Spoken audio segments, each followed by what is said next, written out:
the Bihar elections, what we are getting to know that the BJP National President JP Nadda is expected to host a dinner today to honor those leaders who worked tirelessly to ensure NDA's victory in Bihar. Now, the dinner is being organized with the BJP leaders from across the country who worked for the party during the Bihar Assembly elections, and it is notable that the BJP had deployed leaders from several states in Bihar, including Delhi, UP, Haryana, Madhya Pradesh, Jharkhand, Maharashtra, Gujarat and Rajasthan, and they were collectively referred to as Special 45. तो ये Special 45 कौन है अमित? क्योंकि बताया जा रहा है कि ईच लीडर हर एक को एक रिस्पॉन्सिबिलिटी दी गई थी कि एक लोकसभा कॉन्स्टिट्यूएंसी और 6 असेंबली सेगमेंट्स है और उनका उन्हें ध्यान रखना। और इस बार तो देखा है कि कितना शानदार रहा है बीजेपी का, जिस तरह से अगर पॉइंट स्कोर अगर देखा जाए और सबसे बड़ी पार्टी बिहार में बनकर सामने आई है। देखिए, मुझे लगता है कि सबसे महत्वपूर्ण क्या चीज है कि जिस तरह से जिम्मेदारी दी गई, और जिम्मेदारी किनको दी गई अगर आप देखेंगे तो उनमें लिस्ट में अगर आप देखिएगा तो भाजपा के जो प्रदेश अध्यक्ष सांसद बीडी शर्मा, प्रहलाद पटेल हैं, उत्तर प्रदेश से स्वतंत्र देव सिंह रहे हैं जो कि अध्यक्ष रहे हैं, सतीश गौतम, राजकुमार चहर सांसद हैं, राजस्थान से राजेंद्र राठौर, छत्तीसगढ़ से सांसद संतोष पांडे, इस तरह से कई नाम हैं जिनको जिम्मेदारी दी गई थी। और उन्हें जिम्मेदारी के साथ साथ ये भी कहा गया था कि आप जमीन पर जाइए, लोगों के बीच जाइए, लोगों के मुद्दों के बारे में पता कीजिए और सरकार के कामकाज और सरकार की जो घोषणाएं हैं या जो योजनाएं हैं के बारे में लोगों को बताएं। लोगों से डायरेक्ट फीडबैक, आप कह सकते हैं कि जो स्पेशल 45 है जिनमें कि धर्मेंद्र प्रधान भी हैं और सीआर पाटिल और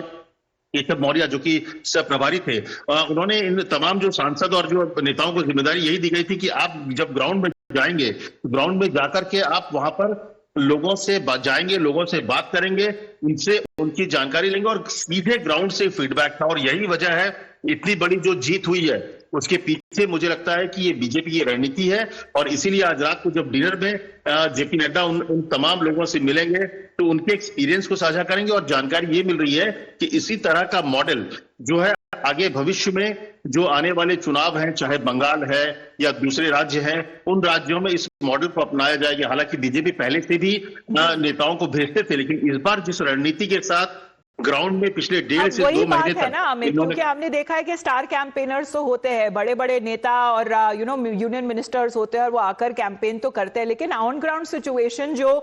उस राज्य की जो धड़कन जिसे माना जाता है वो जो ऑन ग्राउंड कार्यकर्ता है वही आखिरकार समझ सकते हैं। तो क्या ये जो नई स्ट्रैटेजी बीजेपी की तरफ से अपनाई गई है वो आने वाले चुनाव में भी लागू की जाएगी?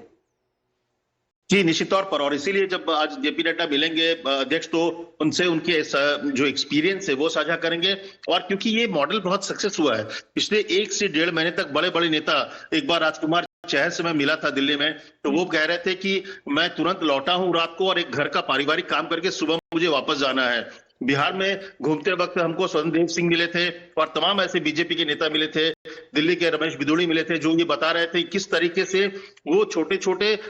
लोगों के साथ 10 से 15 लोगों के साथ मिलकर बात करते हैं, उन्हें मोबिलाइज करते हैं, उन्हें मोटिवेट करते हैं, कार्यकर्ताओं की जो समस्याएं होती है वो सीधे डायरेक्ट वो ऊपर बात करके उनको रिजॉल्व करते हैं। और लोकल इश्यूज, क्योंकि फोकस ये होता है कि विधानसभा चुनाव में कि जो लोकल मुद्दे हैं, क्योंकि आप देखिए कई बार आपके घर के आसपास के कई मुद्दे हैं जो आपको परेशान करते हैं, जिसकी वजह से आप वोट देते समय वो मुद्दे आप पर हावी होते हैं। तो इन मुद्दों को आइडेंटिफाई करना, उनको रिजॉल्व करना, ये तमाम ऐसी चीजें हैं जो कि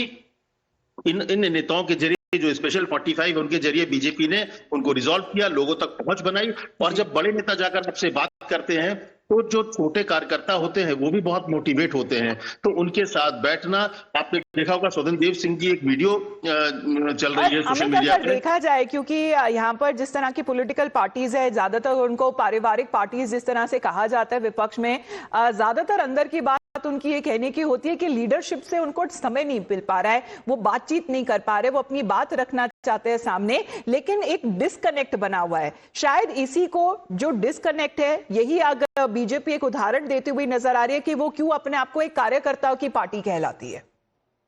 और जी हाँ, मुझे लगता है कि ये भी एक वजह है कि जो बीजेपी इतनी बड़ी जीत हुई है उसके पीछे जो बीजेपी की रणनीति, क्योंकि अगर आप कार्यकर्ता के घर तक पहुंच जाते हैं, उनके बीच जाकर तो उनसे उनके इश्यूज पर चर्चा करते हैं, उनकी समस्याओं को देखते हैं, मैंने जैसे सोनदेव सिंह की बात की वीडियो में, एक बुजुर्ग व्यक्ति के पैर को वो दबाते हुए दिख रहे हैं, उनके पैर दबा रहे हैं बुजुर्ग व्यक्ति को। तो आप सोचिए कि सोनदेव सिंह जो कि मंत्री हैं, वहां पे वो पूर्व अध्यक्ष रह चुके हैं, वो व्यक्ति जाकर अगर किसी गांव के एक बुजुर्ग को पैर दबा रहे हैं, तो ये दिखाता है कि वो किस लेवल पर जा रहे हैं। और दूसरी बात, मुझे लगता है कि यही एक वजह है। तो आप वोट चोरी की बात करते रहेंगे, वोट चोरी कैसे होता है ये दिखता है कि कैसे आप लोगों तक पहुंचते हैं और फिर उनका वोट लेते हैं, उनका अब सरकार बन गई है, पावर में आ गए, लेकिन जो वादे किए गए हैं लोगों के साथ उन्हें अपूर्ण करना, ये उनके लिए अब सबसे बड़ा संकल्प बन जाता है as far as the new NDA government in Bihar is concern. Amit, आपका बहुत बहुत धन्यवाद हमारे साथ जुड़ने के लिए। Let's move on.